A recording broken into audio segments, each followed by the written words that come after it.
COVID cases in Puerto Rico are expected to remain steady until November. That's when infections are expected to rise again. Our Christian Ramos brings us this first report.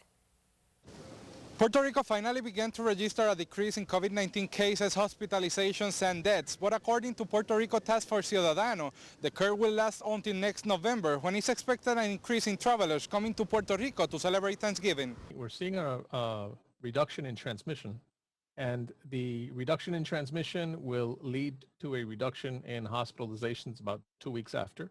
And about 3 weeks after the reduction in transmission, we always see the reduction in the deaths. And right now we are seeing proportional reductions in hospitalizations and in deaths that match the reduction in the positives or the transmission that we've seen. Our positivity rate, the way we calculate it here at the Task Force Ciudadano, is running at below 2%.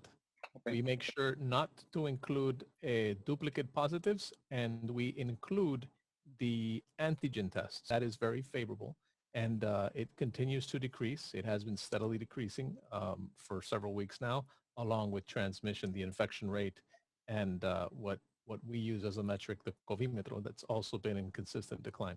According to the organization's data, there's a correlation between the increase in COVID-19 transmissions in Puerto Rico and the influx rise of passengers to the island. Puerto Rico is usually visited by tourists from the east coast of the United States, where high infections prevail. Our pandemic here in Puerto Rico is dependent on the influx of passengers.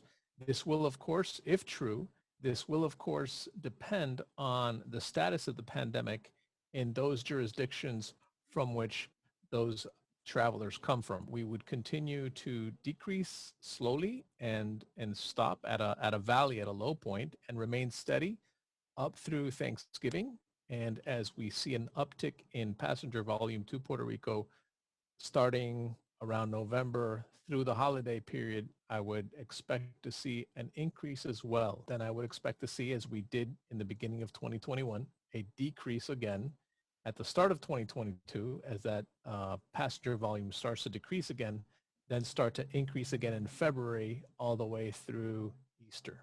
Right now, Puerto Rico has one of the highest vaccination rates in all the United States, and as the vaccinations continue increasing, the island will be less impacted by those travelers. Reporting from San Juan, Puerto Rico, Christian Ramos.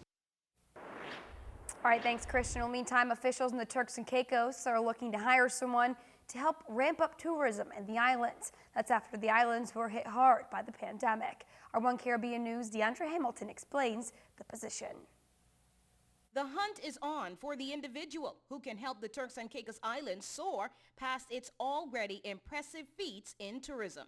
Funding has also significantly been approved for the establishment of a tourism destination management organization, the purpose of which is to drive tourism in the TCI, and the process for recruitment of a specialist consultant to take this forward is ongoing. And Turks and Caicos Islands is indeed branded as a luxury Caribbean destination with global accolades from leading travel publications, titles like Most Instagrammable Hotel in the World and Caribbean's Best Private Airport, distinctions like having the only 6-star family all-inclusive in the region, and repeatedly Grace Bay Beach has claimed world's best. And when he addressed the nation, Premier Washington Mizik said it is still time to dramatically improve the delivery of what he called an end-to-end unforgettable experience. we must create an experience that mirrors our branding as a luxury travel destination. In August, the Premier's office announced the expansion of the East Bay Resort in South Caicos, which comes as the island's international airport is under significant reconstruction there. The North Caicos Dock is getting a welcome center and has a temporary landing, which has improved service and safety to residents and tourists. Grand Turk is waiting on work to begin for a port expansion capable of handling Carnival Cruise Line's largest ships. And in Providenciales, the international airport will, by the holidays, see work begin on a covered walkway from the airstrip to the terminal, while the wind song on Coral Beach is growing. Ladies and gentlemen, will continue to be the bedrock of the TCI economy for the foreseeable future.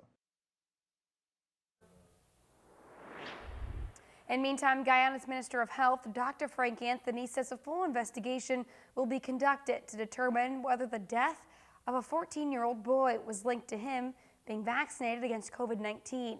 Joshua Henry died after he took his second dose of the Pfizer vaccine that has been approved by the World Health Organization for children ages 12 and older. But the health minister said on Tuesday the cause of death has not yet been determined. This is something that we want to investigate and to make sure that we understand what has caused the death. So this morning we have a team that is going to go to Maruca, and they're going to do two things. One is that they are going to do a post-mortem on the body to understand the cause of death. And from that, we'll get a better understanding of what is the cause. In very, very, very rare cases, some people might experience what is called anaphylactic shock. And that's like one person in maybe more than a million that can experience anaphylactic shock. We try to rule that out to make sure that no person who we think might have the factors that can give them an anaphylactic shock, that we will give them a vaccine. The other safety measures that we have, we know that most anaphylactic reactions occur within 15 to 20 minutes after getting the vaccine, and that is why the standard protocol has been to observe people for 15 to 20 minutes.